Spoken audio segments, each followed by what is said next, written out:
Mesdames, Messieurs, bonsoir et bienvenue à ce nouveau rendez-vous de Périscope sur Burkina Info.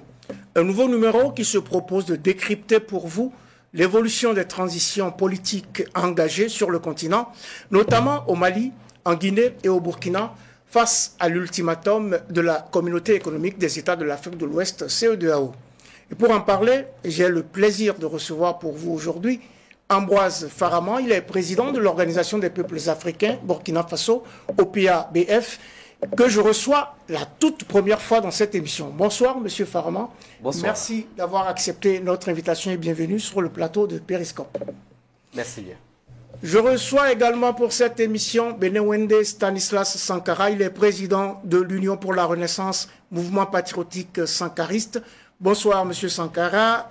Merci d'avoir accepté notre invitation et bienvenue une fois de plus sur le plateau de Périscope. C'est un plaisir. Bonsoir à tous. Mesdames, Messieurs, un nouveau bonsoir. Ravi de vous retrouver aujourd'hui encore pour ce numéro, le 161e de votre émission Périscope.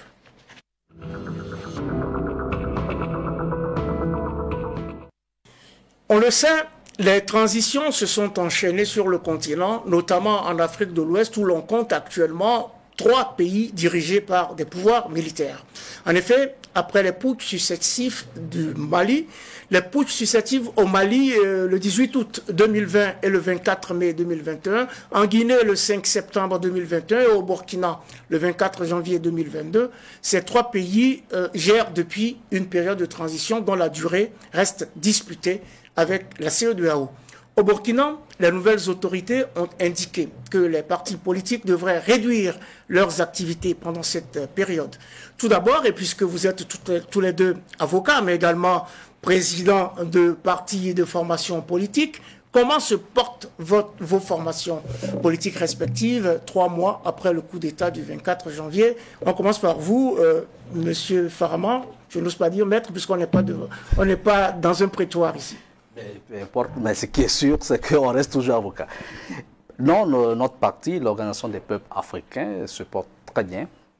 Et depuis l'avènement du coup d'État, nous continuons toujours donc de nous réunir et toujours donc de réfléchir à l'avenir donc de la nation et de faire des propositions.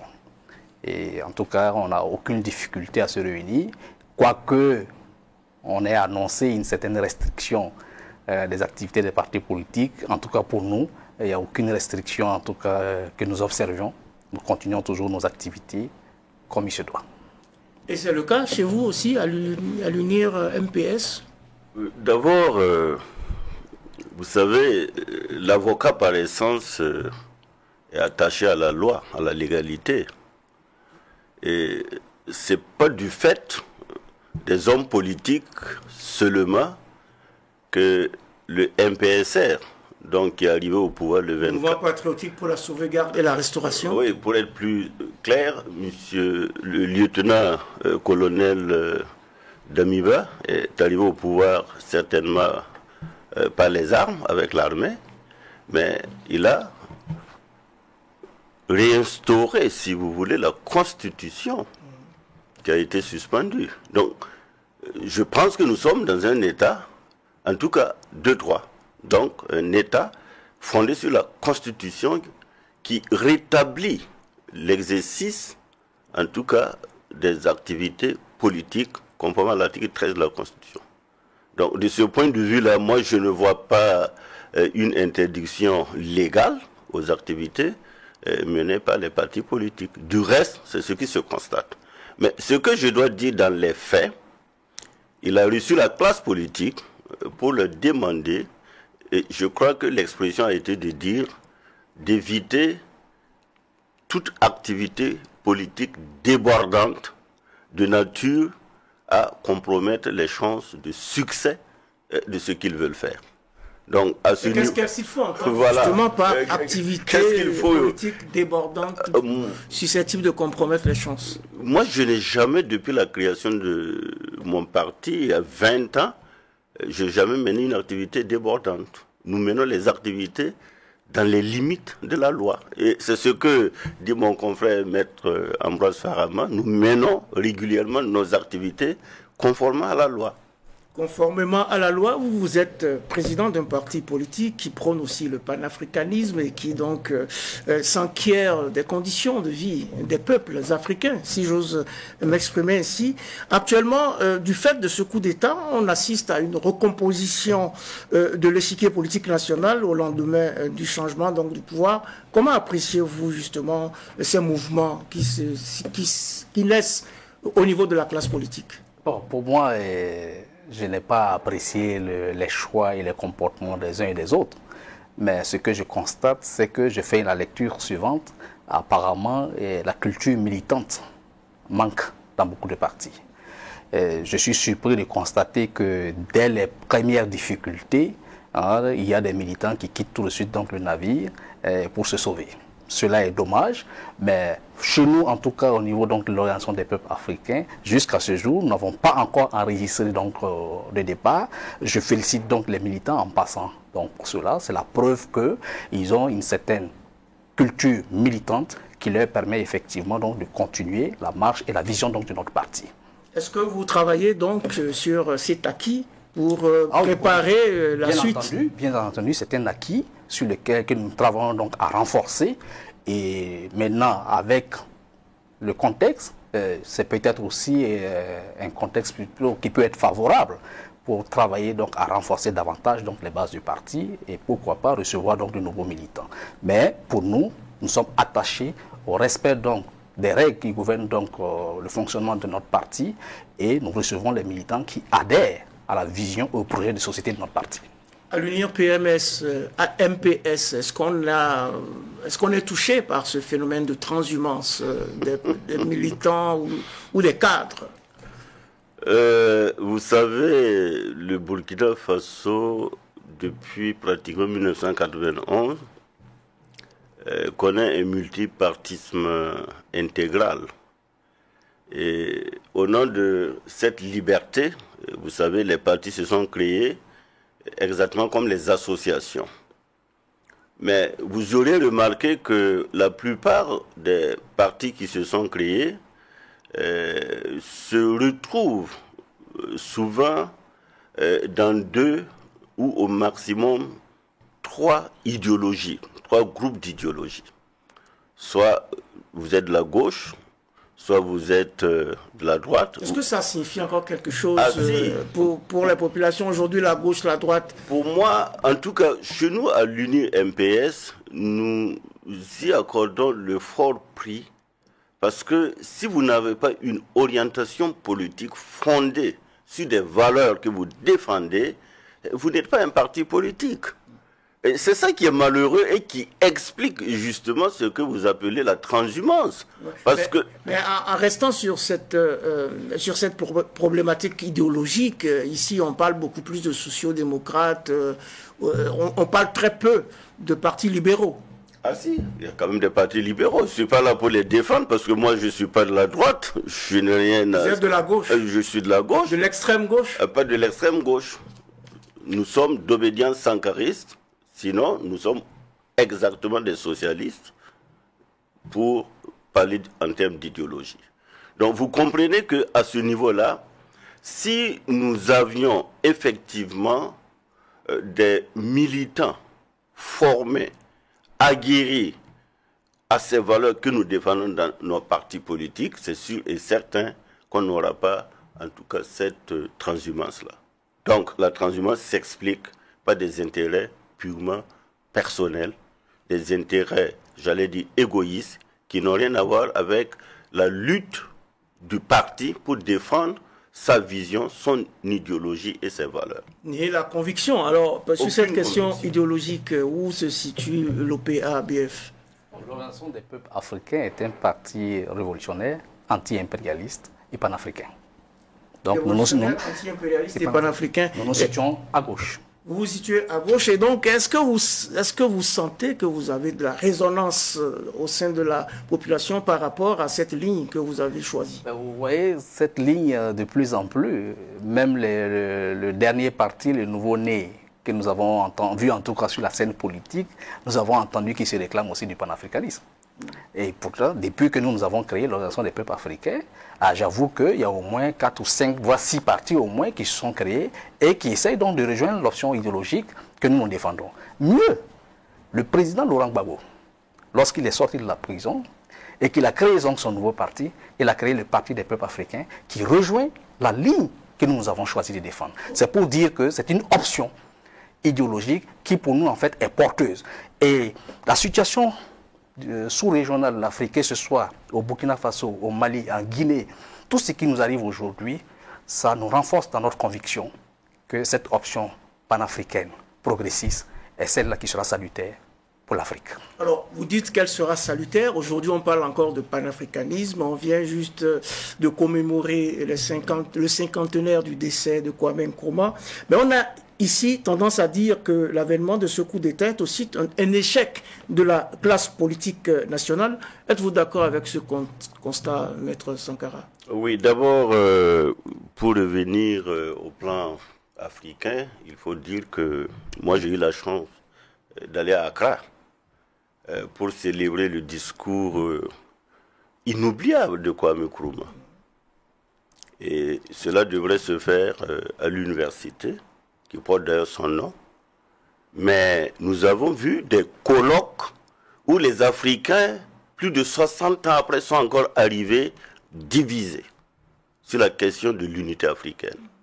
Aujourd'hui, quand vous regardez les institutions communautaires, comme l'Union africaine, la CEDEAO, et j'en passe, vous verrez que ce qui a été un rêve, que d'autres ont réalisé, comme par exemple les États-Unis. Et tout à l'heure, on parlait de la multiplicité des partis politiques dans nos États misérables, pauvres. Vous ne verrez pas aux États-Unis autant de partis politiques. Donc vous comprendrez que la question du panafricanisme, une fois de plus, devrait être ramenée à l'unité des peuples dans leur combat pour une véritable démocratie et pour un véritable progrès économique et social. C'est à partir de là qu'on peut tirer les leçons de l'échec, puisque c'est le constat malheureux auquel nous assistons là, qui nous amène à dire que les politiques ont échoué ou n'ont pas échoué. Et le constat est que l'Afrique, en tout cas les États africains demeurent très pauvres, sont très loin de s'unir, et ce que nous croyons révolu, avec d'ailleurs le discours de l'impérialisme, qui est celui de la Baule, qui nous avait imposé les démocraties en 1991 contre les coups d'État, on revit encore des coups d'État à ce siècle-là. Et souvent, moi je dis, je suis ahuri quand je vois notamment la marche historique du Burkina Faso jusqu'à une insurrection populaire avec des élections crédibles en 2015. Je ne pensais plus à un coup d'État dans mon pays. Mais c'est arrivé. Mais c'est arrivé, ça veut dire qu'il y a eu des conditions qui ont favorisé ce coup d'État. Et dans ces conditions qui ont favorisé ce coup d'État, il y a aussi, n'est-ce pas, cette responsabilité de la classe politique nationale. Les Burkinabés ne font aujourd'hui que peu confiance aux partis politiques. Selon les résultats des différents sondages Présimètre du Centre pour la gouvernance démocratique, le niveau de confiance des populations aux partis politiques est passé de 22,1% en juin 2018 à 18,3% en juin 2019, avant de remonter à 31,3% en juin 2020. Alors, Maître, vous aussi, est-ce que vous êtes d'accord avec le constat que la classe politique a échoué et qu'il faut peut-être réinventer une autre manière de faire la politique dans nos pays africains? Moi, je ne partage pas du tout ce point de vue. La classe politique a échoué, ça veut dire quoi? De toute façon, nous, on n'est pas comptable de la gestion du pouvoir d'État, à part le MPP, et qui, eux, ont échoué. Parce qu'il faut situer les responsabilités. En tant qu'opposants, nous avons toujours joué notre rôle de proposition et de contre-pouvoir. Maintenant, c'est ceux qui avaient la gestion du pouvoir d'État qui ont échoué dans la gestion du pouvoir d'État. MPP, il y a eu d'autres partis, il y a eu également plusieurs coups d'État qui se sont intervenus. Je n'en dis combien pas. Au niveau donc des raisons, ce qui justifie aujourd'hui les coups d'État, ce n'est pas seulement l'échec de ceux qui gouvernent. C'est aussi le système électoral lui-même.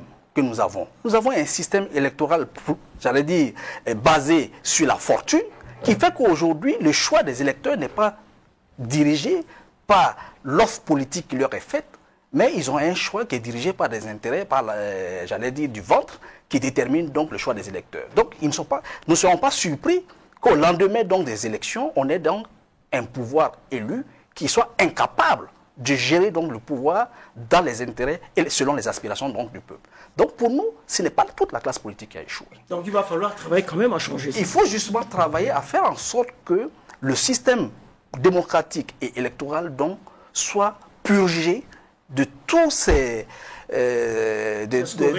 voilà, afin que nous ayons un système électoral transparent et un jeu politique transparent et qui puisse permettre effectivement l'émancipation et l'élévation d'une classe politique assez responsable. Oui, mais en parlant de ça, Maître Sankara a évoqué tout à l'heure le multipartisme intégral. On compte près de 200 partis politiques au Burkina et selon les chiffres du ministère de l'administration territoriale, plus de 160 partis, formations et regroupements d'indépendants avaient été autorisés à prendre part aux élections couplées présidentielles et législatives du 22 novembre 2020. Alors, est-ce que justement ce système partisan avec 200 partis politiques qui ont des projets, des trajectoires bien souvent illisibles n'est pas aussi une donnée du problème? Selon vous, alors, quelle réforme doit générer cette transition, puisqu'on y est actuellement dans une transition qui doit déboucher sur un Burkina nouveau? Quelle réforme doit générer cette transition pour un meilleur fonctionnement des partis politiques afin qu'ils jouent de façon plus pertinente leur rôle de sensibilisation et d'éducation des populations? Je voudrais encore persister pour dire que quand on parle de la classe politique, il faut éviter de stigmatiser un parti politique donné. Parce qu'aujourd'hui, on a tendance à opposer la classe politique à la société civile, d'une part, et d'autre part, souvent on oppose des générations. Par exemple, on dit, ah, les vieux, il faut quitter le plancher, laisser la place à la jeunesse. À la jeunesse. Pour moi, c'est un faux débat. Une société se construit sur des valeurs. Et c'est ça le rôle d'un parti politique. D'ailleurs, l'article 13 de la Constitution dit de façon claire que le parti politique concourt à l'animation de la vie publique, politique, à conscientiser et élabore des projets de société. Et c'est ça qui devrait être, si vous voulez, le tocsin autour duquel des militants vont s'aguerrir et défendre un projet de société parmi tant d'autres pour le bien-être commun.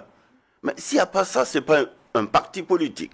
Ça devient une boutique marchande au profit d'un individu ou d'un groupe d'individus. Donc, de ce point de vue, ce qui a justifié la transition le 24 janvier 2022, ce n'était pas la classe politique. Ce n'est pas l'échec de la classe politique. Non. Ce sont les attaques terroristes. C'est l'insécurité. C'est la paix. C'est le Burkina Faso qui est en train de disparaître grâce à ces attaques permanentes au quotidien. Cette situation n'est pas également imputable à la classe politique. Mais quand vous dites la classe politique, pour moi, il faut peut-être le monter même à la naissance de la Haute-Volta, qui a toujours été dirigée par une classe politique. Même si à un moment donné de notre histoire, vous avez vu des militaires arriver au pouvoir, mais quand on parle du MPSR, ce n'est pas un mouvement civil, c'est un mouvement politique. Un mouvement politique. Ah oui, mais dirigé, porté par des militaires. Mais le militaire, là, c'est avant tout un être humain qui a sa philosophie, qui a son sentiment, qui a sa politique, sa vision, et qui a en plus de cela les armes. C'est ça la nuance. C'est ça la nuance. La nuance, ce sont les armes. Mais très rapidement, parce que c'est très intéressant et on aura l'occasion sans doute de revenir sur ces aspects-là. Mais aujourd'hui, comment on s'insère ou comment on se sert de cette transition pour avoir des partis politiques aux idées plus pertinentes, où vous me direz que les partis politiques avaient déjà des idées pertinentes. Oui, bien sûr. Par exemple, nous, quand il y a eu INATA, nous avons fait des propositions qu'on a publiées. D'autres partis politiques se sont exprimés. Chacun y va de ses propositions et des arguments les plus pertinents les uns que les autres. Maintenant, c'est l'autorité politique qui devrait savoir qu'est-ce qui peut être utile pour l'atteinte de ces objectifs. Et à ce niveau, au Burkina Faso, ce que je retiens donc du pouvoir du lieutenant-colonel Damiba, c'est la refondation, la restauration et surtout le lien commun qui serait l'atteinte de l'intégrité du Burkina Faso.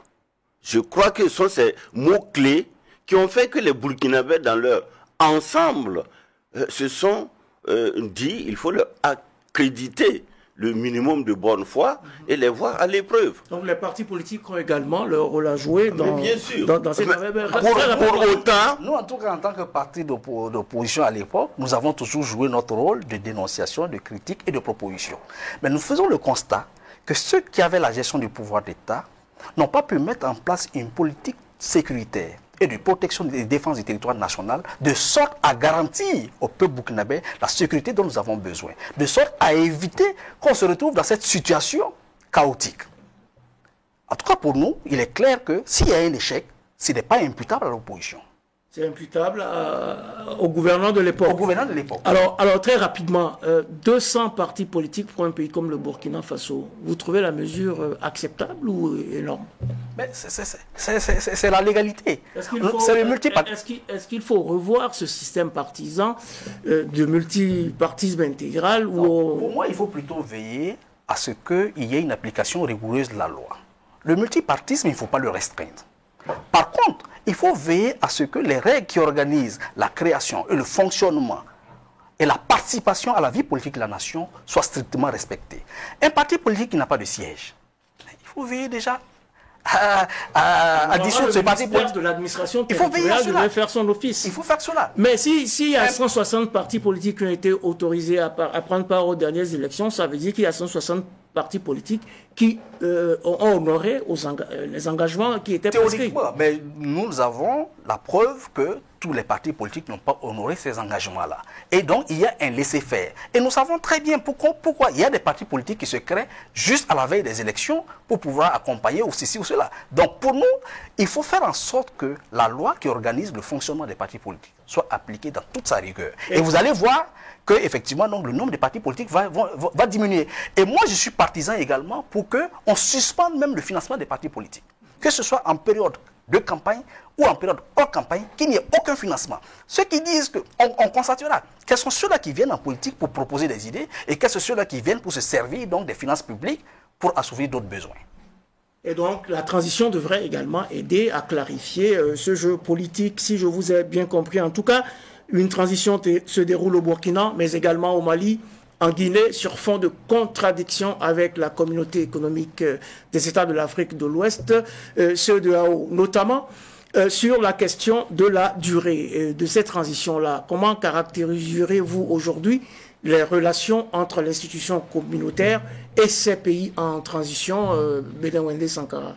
D'abord, permettez-moi d'insister pour dire que l'espace institutionnel burkinabé, depuis 2015, est le reflet d'un parcours historique qui a permis en 2015 à des élections propres. Et si vous regardez l'espace institutionnel, je ne suis pas là pour défendre, même pas mon parti, l'Union MPS, mais la démocratie. Le Burkina Faso était l'un des rares pays où l'opposition politique est organisée à une institution qui s'appelle le chef de file de l'opposition politique, qui est le contre-pouvoir. Et dans toutes les décisions, l'opposition avait sa place. Je dis ça pour qu'on ne mette pas en perte et profit cette classe politique qui s'est battue pour que le Burkina Faso soit debout et continue justement à avoir ce ressort patriotique-là pour défendre l'intégrité du territoire et défendre la démocratie. Dans un contexte extrêmement difficile avec une guerre asymétrique. Je crois qu'il faut le souligner pour ne pas jeter l'anathème sur X ou Y. Pour moi, c'est vrai, le Burkina Faso, à un moment donné, sombrait. Il y a eu un coup d'État avec des explications. Tout le monde a pris acte et on espère qu'aujourd'hui, le lieutenant-colonel Paul-Henri Sandoro Damiba va pouvoir tenir parole et relever ces défis-là avec l'ensemble des Burkinabés, qu'on soit de l'opposition d'hier ou de la majorité d'hier. Ce qui nous intéresse maintenant, c'est pas de savoir qu'on est dans l'opposition ou dans la majorité, puisqu'on est maintenant nulle part. Donc, de ce point de vue, on est simplement Burkinabé, et cela, c'est le vecteur qui devrait nous conduire, c'est le fil conducteur pour que nous puissions ensemble défendre notre propre destin. Pour revenir à votre question, pour moi, les questions de délai dépendent de ce que j'ai dit au tout début, de la crédibilité que nous avons à accorder à la CEDEAO. Pour moi, la CEDEAO aujourd'hui, c'est un espace communautaire qui est submergé par la marche historique de nos propres peuples. Ce qui a justifié les coups d'État au Mali, en Guinée et aujourd'hui là, c'est parce que les populations ont des revendications, ont des aspirations que les gouvernants n'arrivent pas à satisfaire. Maintenant, s'il y a une transition qui s'est installée, les priorités sont énumérées dans une feuille de route. Et cette feuille de route, de mon point de vue, devrait faire l'objet d'un compromis avec la CEDEAO en tenant compte des intérêts, je dis vraiment des intérêts des populations, et non en tenant compte encore des textes même de la CEDEAO qui semblent être dépassés. Alors quand vous parlez de compromis avec la CEDEAO, ce compromis doit-il se faire a priori ou a posteriori? Non, ce compromis, naturellement, va se faire a posteriori. Parce que si vous prenez notre cas, nous avons déjà, avec les forces vives, souscrit et adhéré, toutes les tendances confondues, à l'idée de 36 mois. Donc on ne peut pas revenir là-dessus. On peut revenir là-dessus, mais dans le cadre d'une négociation acceptée d'accord parties. Dans le cadre d'une négociation acceptée d'accord parties, est-ce que vous êtes quelque peu inquiet par la tournure que prend cette situation de la durée de la transition avec la CEDEAO? On avait cru que les 36 mois c'était acquis et qu'il n'y avait plus de problème. Et quand finalement la CEDEAO, lors de sommet, a donné un ultimatum et a demandé de revoir ces 3 ans qui lui paraissaient un peu longs. Oui, cette situation elle est préoccupante. Parce que pour moi, plus une transition est longue, plus elle s'éloigne de ses objectifs. Et la CEDEAO en est consciente, c'est la raison pour laquelle elle insiste pour que les États qui sont dans une situation de transition fassent donc une transition les plus courte possible. Maintenant, quand on regarde les sanctions qui ont été prises à l'encontre de l'État du Mali, nous devons être préoccupés. Parce que imaginez-vous que les sanctions prises à l'encontre du Mali, aussi bien les sanctions économiques à l'égard des dirigeants, si ces sanctions venaient à être prises à l'encontre du Burkina Faso, ce sont les populations qui vont en souffrir, ce sont les populations qui vont en pâtir. Et donc nous disons que c'est préoccupant et il est nécessaire que la transition réponde rapidement, j'allais dire, à l'appel du dialogue avec la CEDEAO pour éviter de faire en sorte que ce soit les populations qui aient à payer le prix du retard dans cette transition-là. Oui. Mais pour nous, personnellement, j'estime que 3 ans, c'est bien trop pour cette transition. Alors, 2 ans auraient été suffisants. 2 ans auraient été suffisants. La commission technique avait proposé 30 mois. Ensuite, les forces vives ont allongé jusqu'à 36 mois. Actuellement, le gouvernement est sans doute, ou en tout cas réaffirme qu'il se trouve dans de bonnes dispositions avec la CEDEAO et qu'il n'y a pas lieu qu'il n'y a pas eu de posture de défiance vis-à-vis de la CEDEAO. Au contraire, les échanges continuent. Une mission est attendue à Ouagadougou début mai. Vous pensez que tout ça va dans le bon sens pour arriver au compromis dont on a parlé? Oui, il faut les féliciter du fait qu'il n'y ait pas eu un comportement de défiance à l'égard de la CEDEAO. Pour moi, c'est la preuve que sur le plan diplomatique, ils ont pris une bonne option. Et c'est une option justement donc, qui va dans le sens donc, de la protection des intérêts donc, des populations. Et il faut plutôt encourager et féliciter que lorsque la mission de la CEDEAO arrivera donc, au Burkina Faso, qu'à travers effectivement donc, un dialogue, on puisse parvenir à des résultats qui puissent donc satisfaire toutes les parties. Oui. Parvenir à des résultats qui puissent satisfaire toutes les parties, mais dans le même temps, le porte-parole du gouvernement a bien indiqué que les 3 ans ne sont pas élastiques, je veux dire, ne sont pas raccourcissables, si vous me permettez cela. Et ça veut dire que le gouvernement reste sur la décision prise par les forces vives, ce qui est normal, non? Non, je pense que le gouvernement, le pouvoir en place a été clair pour dire que sa préoccupation principale, c'était pas le délai de la transition en tant que tel. Ce délai peut être court ou pas court. De mon point de vue, ce qui intéresse vraiment notre peuple, c'est que demain on se réveille et qu'on dise qu'il n'y a plus d'attaque au Burkina Faso. C'est ça notre préoccupation. Qu'il n'y a plus d'attaques terroristes, il n'y a plus de morts. Pendant qu'on négocie, tous les jours, on nous dit il y a eu des attaques, il y a eu des morts. Même hier, il y en a eu. C'est ça que les Burkinabés ne veulent plus entendre. Maintenant, tout ce théâtre qui se fait, ce ballet qui se fait au niveau des chefs d'État, au niveau de la CEDEAO, j'ai moi l'impression que ce n'est plus une affaire des peuples africains. C'est peut-être une affaire de la haute hiérarchie, parce que la CEDEAO au départ avait des objectifs nobles. Même quand vous prenez l'Union africaine, il y a la commission économique. Mais quand on fait un bilan, on se rend compte, ce ne reste que, pour donner un exemple, la libre circulation des personnes et des biens dans l'espace CEDEAO. C'est un échec. C'est le meilleur espace, mais pourtant on estime que c'est le meilleur espace intégré de tout le continent. Si vous considérez que la CEDEAO est le meilleur espace, ce que nous disions au départ du panafricanisme, vous comprendrez aisément qu'on a l'impression qu'on est de plus en plus sceptique. C'est pour ça d'ailleurs les États sont obligés de se replier sur eux-mêmes et compter sur leurs propres forces. Vous prenez même dans l'espace du G5 Sahel, où c'était un regroupement qui devrait pousser jusqu'à une stratégie militaire commune. Vous prenez, de par le passé, il y a eu dans l'espace CEDEAO des troupes conjointes. Même dans l'Union africaine, il est question d'avoir des forces africaines. Oui. Mais c'est où? Il faut mettre tout cela en branle. C'est pourquoi on ne croit plus à ces ballets diplomatiques et chaque pays est obligé de faire face maintenant à sa population. Et c'est là, moi, mon intervention, parce qu'aujourd'hui, M. Damiba doit beaucoup plus compter sur son peuple que de compter sur autre chose. Alors, il doit beaucoup compter sur son peuple, et pour qu'il compte sur son peuple, il doit travailler. Mais c'est le cas du Mali.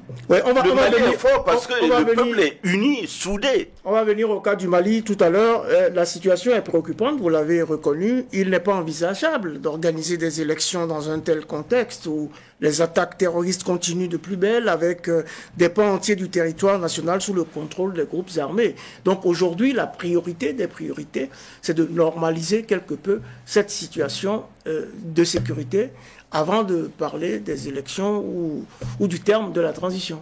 Oui, nous sommes tous d'accord que la priorité des priorités, c'est la question sécuritaire. Mais en même temps aussi, les militaires eux-mêmes nous disent que la question sécuritaire, c'est une question qui ne peut pas être résolue en moins de 10 ans. Et ça, je ne l'invente pas. Et ça vient de l'ouvrage. Il semble qu'ils estiment que dans 3 ans, on sera à une étape qui permettrait... Ce qui nous préoccupe, nous attendons de voir des résultats.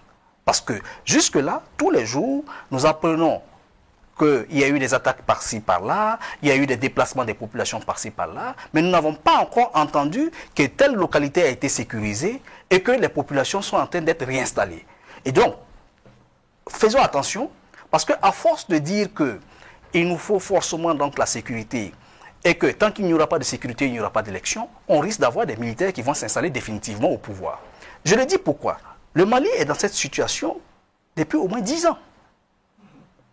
Le Mali est dans cette situation depuis au moins 10 ans. Si nous n'avons la question de la sécurité n'est pas résolue dans 3 ans, dans 5 ans, dans 10 ans, ça veut dire quoi? Est-ce que cette situation qui a eu ce double coup d'État? Quand vous regardez le comportement des militaires, mais ils disent qu'ils ont pris le pouvoir afin de pouvoir travailler à restaurer la sécurité dans le pays.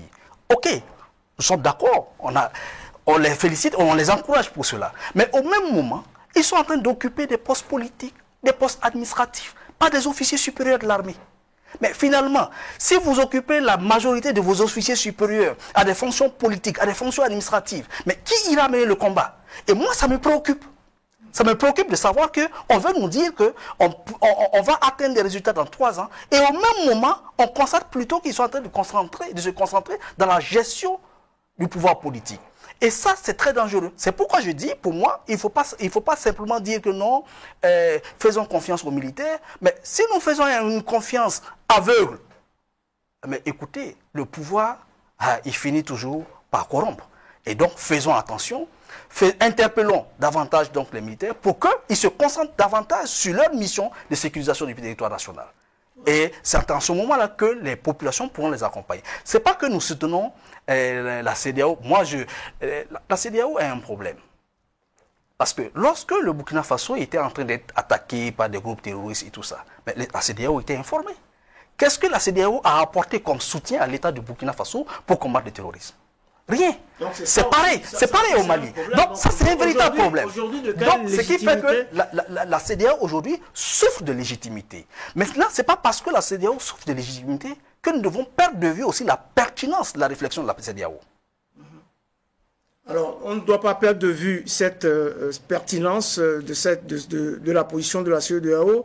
Vous voyez bien qu'en Guinée, par exemple, près de 8 mois après le coup d'État du 5 septembre, les militaires au pouvoir n'ont toujours pas défini le terme de la période de transition. Alors, est-ce que pour le cas guinéen, ce manque de balisage de la transition est inquiétant? La Guinée n'évoque pas de problèmes de sécurité. Le coup d'État est intervenu pour d'autres raisons en Guinée. Alors, est-ce qu'aujourd'hui, 8 mois après, on ne sait pas, on n'a pas une balise, on n'a pas un cadre, on ne sait pas exactement où va cette transition? C'est inquiétant. Parce que tous les putschistes, quand ils font leur première déclaration, ils s'empressent tout de suite et maintenant à annoncer le retour imminent de l'état de droit. C'est là où justement on a des inquiétudes quand on ne sent pas des signes forts du retour à l'état de droit, à l'état constitutionnel. D'autant que, Maître Sankara, il y a déjà eu des transitions par le passé dans plusieurs pays africains où les durées n'ont pas été aussi longues et où on est revenu... Même nous, au Burkina, on en a connu, mais c'était un an. C'est pas pour autant que, à la fin de la transition, post-insurrectionnelle d'ailleurs, on a pu faire des élections crédibles. Maintenant, si celui qui est arrivé au pouvoir n'a pas pu, après la transition, contenir les aspirations de son peuple, ça c'est un autre débat. Mais un militaire, dans le cadre de la démocratie, son rôle principal, c'est le front. L'armée, son rôle principal, c'est de défendre l'intégrité du territoire. Et la politique aux politiciens. Maintenant, ces cas que nous citons là, sont des cas hybrides, très dangereux, parce que du même coup, on veut porter la baïonnette, comme Napoléon, et de l'autre côté, on veut porter des idées de démocrates. Mais moi, j'appelle ça la singerie entre le singe et le chien, qui ne peuvent pas jouer parce que l'autre a des dents et l'autre n'aime pas les dents. Donc, de ce point de vue-là, il faut que nos militaires, qui aujourd'hui se mettent dans la peau de démocrates, nous disent exactement qu'est-ce qu'ils apportent concrètement aux solutions des problèmes.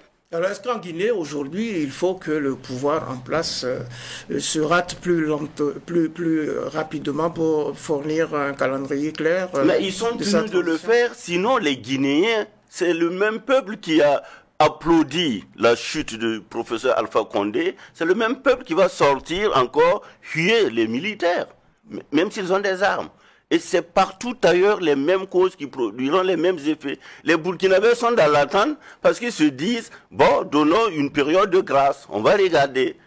Si effectivement il y a des actes positifs, Thomas Sankara était militaire, mais quand il est arrivé là, mais les actes qu'il a commencé à poser, c'était des actes concrets, allant dans le sens de ce que le peuple attendait. C'est ce qu'on attend du président Damiba.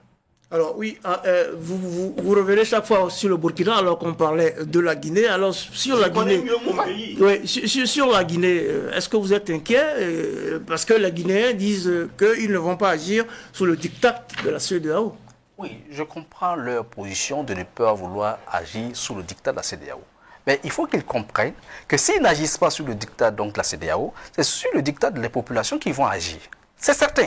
Parce qu'il ne faut pas qu'ils aient l'impression qu'ils ont une certaine légitimité qui puisse leur permettre de se maintenir de façon indéfinie au pouvoir. Il est temps qu'il y ait un agenda clair de sortie donc, de la transition, un agenda chiffré avec des dates évaluées qui permettent donc de savoir exactement vers où on va. Sinon, cette incertitude-là, il faut qu'ils sachent que tôt ou tard, les populations risquent de se réveiller. Et cela est valable aussi bien pour le Mali que pour le Burkina Faso. Alors justement, vous parlez du Mali, du Burkina, donc de la Guinée.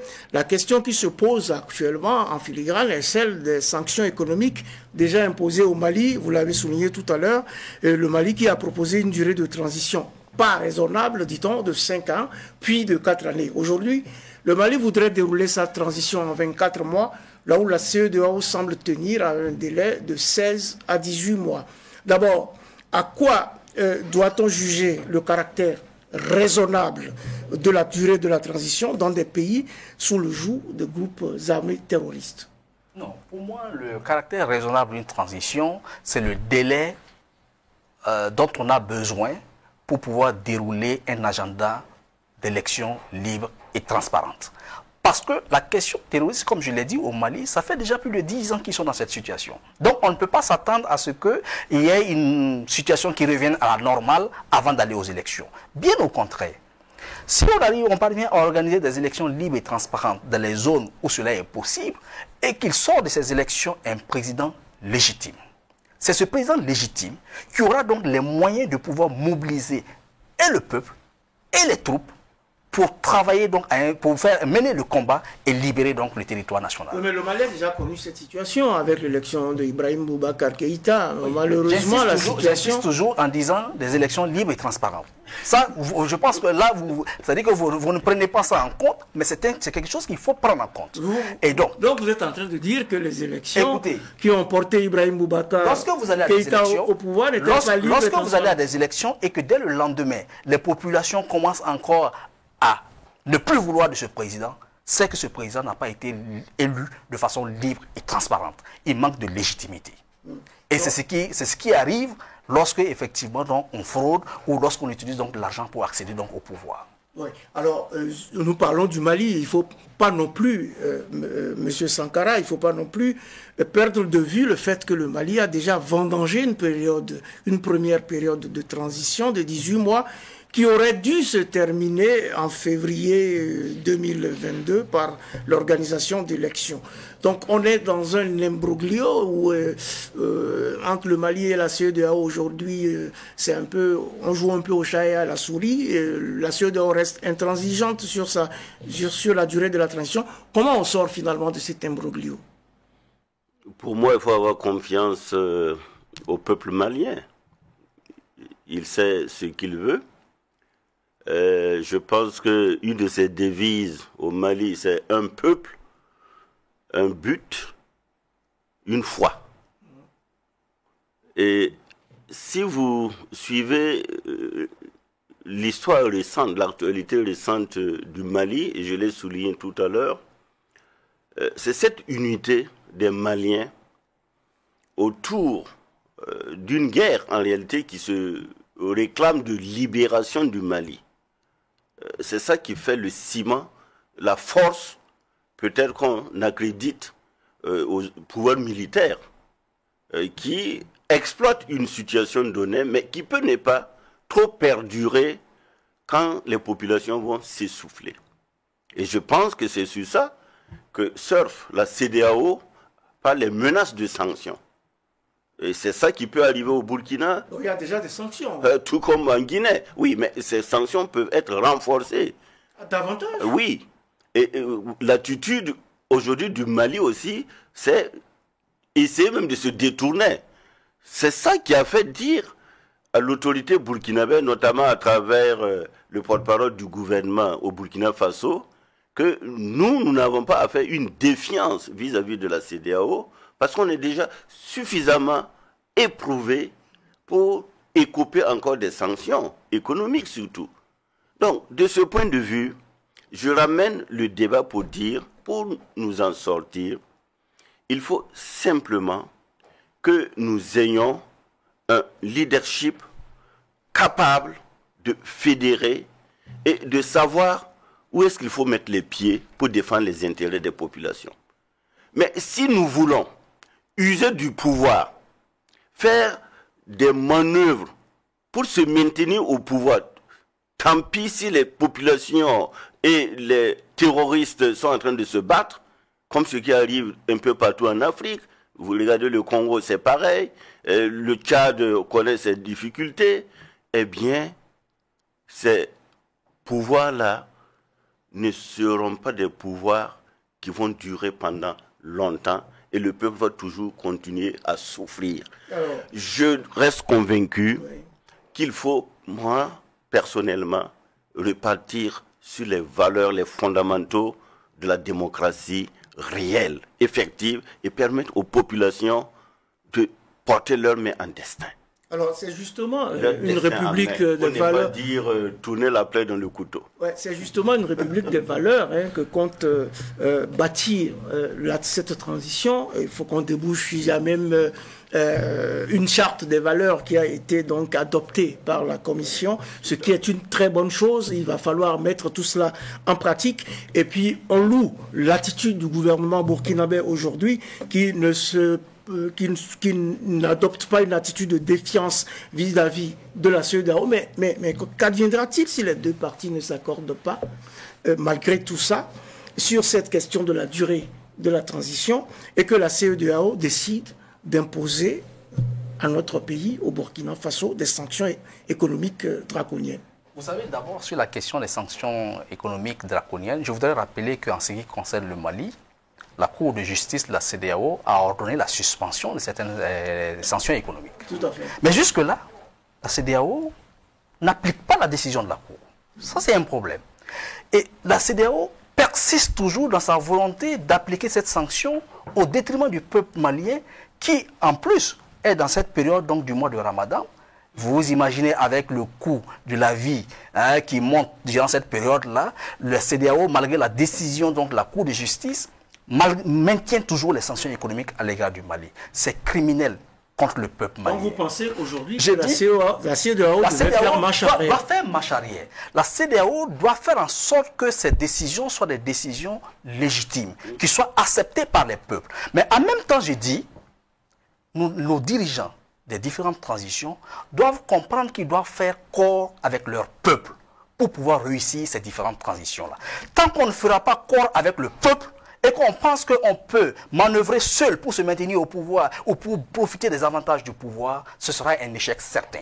Et je dis, si la transition malienne et le peuple malien fait corps, si la transition guinéenne et le peuple guinéen font corps, et que la transition burkinabé et le peuple guinéen font corps, ces trois pays-là peuvent même se mettre ensemble, pourquoi pas, et puis aller vers la naissance d'un État confédéral pour pouvoir donc libérer davantage donc ces peuples-là du joug donc des différentes dominations et de la guerre terroriste que nous avons. Alors justement, aujourd'hui, la CEDEAO est un peu décriée un peu partout. Et pour vous, quel doit être son rôle dans ce contexte de terrorisme qui menace tous ces États membres? Puisque ce n'est pas seulement le Burkina, le Mali et puis le Niger qui sont concernés par cette menace ou même par cette réalité terroriste. On a aussi les pays côtiers qui commencent à être frappés. Il y a encore eu récemment des attaques au Bénin. Le Togo se prépare. La Côte d'Ivoire a été touchée aussi entre-temps. Alors, quel devrait être aujourd'hui le rôle de la CEDEAO? Comment la CEDEAO peut-elle accompagner ces États à faire face de façon plus efficace à ce péril terroriste? Nous nous avons toujours proposé qu'au niveau de la CEDEAO, il aurait fallu d'abord, en amont, mettre en place, donc, j'allais dire, les forces spéciales pour permettre donc de venir en aide aux pays qui en ont besoin. Vous voyez qu'aujourd'hui, on fait appel donc aux forces Barkhane, on fait appel à des groupes Wagner et autres, alors que la CEDEAO aurait pu mobiliser effectivement donc des forces pour travailler donc à aider donc les différents pays à lutter donc contre les attaques terroristes. Comme les Comores. La CEDEAO également aurait pu lever des fonds pour soutenir ces États-là qui sont en difficulté. Si aujourd'hui la CEDEAO avait dit, bon, cher Burkina Faso, face donc à l'attaque terroriste que vous vivez, bon, en tout cas les États de la CEDEAO ont pu mobiliser des ressources pour vous accompagner, mais aujourd'hui tout le monde aurait dit merci à la CEDEAO. Mais vous avez une CEDEAO qui ne réagit pas quand on a des problèmes, et puis bon, quand ils sentent que les intérêts donc de leurs camarades peuvent être menacés, c'est en ce moment-là qu'ils interviennent. Cela est vraiment regrettable. Il faudra donc que la CEDEAO revoie cette partie pour être une véritable CEDEAO des peuples. Une véritable CEDEAO des peuples et une CEDEAO qui effectivement donc apporte le soutien quand on a besoin de lui et quand on a besoin d'elle. Alors, Maître Sankara, il y a eu des sommets, hein, même sur le financement de la lutte contre le terrorisme au niveau de la CEDEAO, et pourtant, jusqu'aujourd'hui, même au niveau de l'Union africaine, jusqu'aujourd'hui, justement, on n'a pas senti, comme a dit tout à l'heure M. Farama, on n'a pas senti la CEDEAO aux côtés des populations au moment où ces populations étaient frappées par ces attaques terroristes. Alors aujourd'hui, comment vous voyez le rôle de la CEDEAO dans cette situation et comment on fait pour arriver à une CEDEAO des peuples face à un péril qui guette tous les pays membres de cet espace communautaire? C'est ce que je m'évertue à expliquer. Peut-être me répéter avec d'autres mots. Et là, je voudrais être simple pour dire que la CEDEAO, à sa naissance, d'ailleurs, quand vous prenez l'intitulé, CEDEAO, c'est Communauté économique des États de l'Afrique de l'Ouest. Donc, c'est le développement d'un espace communautaire. C'est ça qui a fondé la CEDEAO. Il y en a en Afrique de l'Est, il y a d'autres regroupements. Il y a par exemple l'UEMOA qui fonctionne tant bien que mal. Et la CEDEAO a ce jour, par exemple, de grands projets d'infrastructures entre plusieurs États, au plan solaire, tout ce que vous voulez.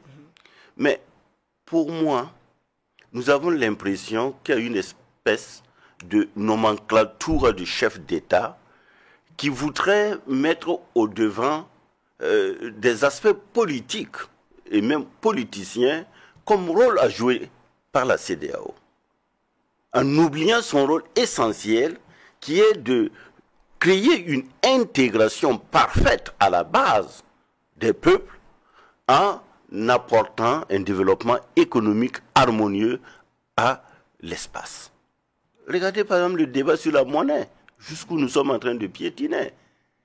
Mais il faut que ces débats-là puissent prospérer. Hein. Oui, mais quand un pays a une difficulté interne et qu'un chef d'État qui fait partie du club est évincé, vous avez l'impression que c'est ça qui préoccupe la commission, le sommet des chefs d'État, que le développement intrinsèque même des populations. Ce qui fait que la CEDEAO est devenue la CEDEAO des chefs d'État plutôt que la CEDEAO des peuples, des chefs d'État, au lieu d'être cet espace communautaire qui intègre effectivement ce que les populations des différents pays auraient souhaité, que l'on soit francophone ou anglophone. Il faut donc repenser la CEDEAO. Ah, il faut repenser la CEDEAO. Il faut repenser la CEDEAO. Vous avez peut-être une proposition forte à faire dans ce sens, très rapidement? Une proposition forte comme ça sur le PIF, c'est pas évident. Mais ce que je dis, c'est que il faut repenser la CEDEAO pour faire en sorte que les préoccupations majeures des différents peuples puissent être prises en compte et que ces peuples-là puissent être associés également à plusieurs niveaux dans les prises de décision. C'est vrai qu'il existe le Parlement de la CEDEAO, il existe... Normalement, tous ces mécanismes, voilà, tous ces instruments doivent être des relais qui permettent de remonter... Malheureusement, lorsqu'on regarde donc les différentes décisions prises donc par la CEDEAO, on se rend compte que ce sont des décisions qui sont souvent en déphasage avec les attentes des populations. Sinon, d'un point de vue institutionnel, quand vous regardez donc l'organigramme et le fonctionnement de la CEDEAO, c'est beau. On peut même penser que c'est la meilleure organisation sous-régionale que nous avons en Afrique. Mais dans la pratique, on se rend compte que malheureusement, la conférence donc, des chefs d'État de la CEDEAO, lorsqu'elle s'est réunie, elle prend toujours des décisions dans le sens donc, de protéger le père, plutôt que dans le sens d'aller donc dans la protection des intérêts donc, des populations. Alors il faudrait que la CEDEAO... Et si la CEDEAO refuse de jouer le rôle donc, de celui de l'accompagnement de ces peuples, elle doit s'attendre à ce que des peuples travaillent donc à s'émanciper donc la CEDEAO, et nous n'excluons pas que cela puisse arriver, puisque déjà on sent que du côté du Mali, il y a des menaces donc dans ce sens. Alors on n'en est pas encore là, il faudrait que la CEDEAO travaille à prendre à cœur les préoccupations des populations ici et là, afin d'être une véritable CEDEAO des peuples et à accompagner les différents pays en difficulté. Ces pays sont ces pays membres, on a besoin de cet espace communautaire fort, de cet espace pour avancer et pour bâtir les chantiers du développement. Mesdames, Messieurs, ainsi s'achève votre émission Périscope numéro 161 qui recevait pour vous Ambroise Faraman.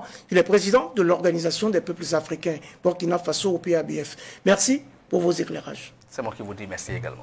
Également sur le plateau de Périscope aujourd'hui, Benewende Stanislas Sankara, président de l'Union pour la Renaissance, mouvement patriotique sankariste. Merci pour vos éclairages. Merci. La réalisation de cette émission porte la griffe de Abibata Clarisse Sawadogo Benao, que je remercie, ainsi que toute l'équipe technique qui l'a épaulée et soutenue. Merci également à vous toutes et à vous tous pour votre fidélité à ce rendez-vous. Mais prenons toujours soin les uns des autres, surtout en ces temps troublés où chaque matin que l'on découvre est une grâce infinie et chaque manifestation de solidarité une victoire.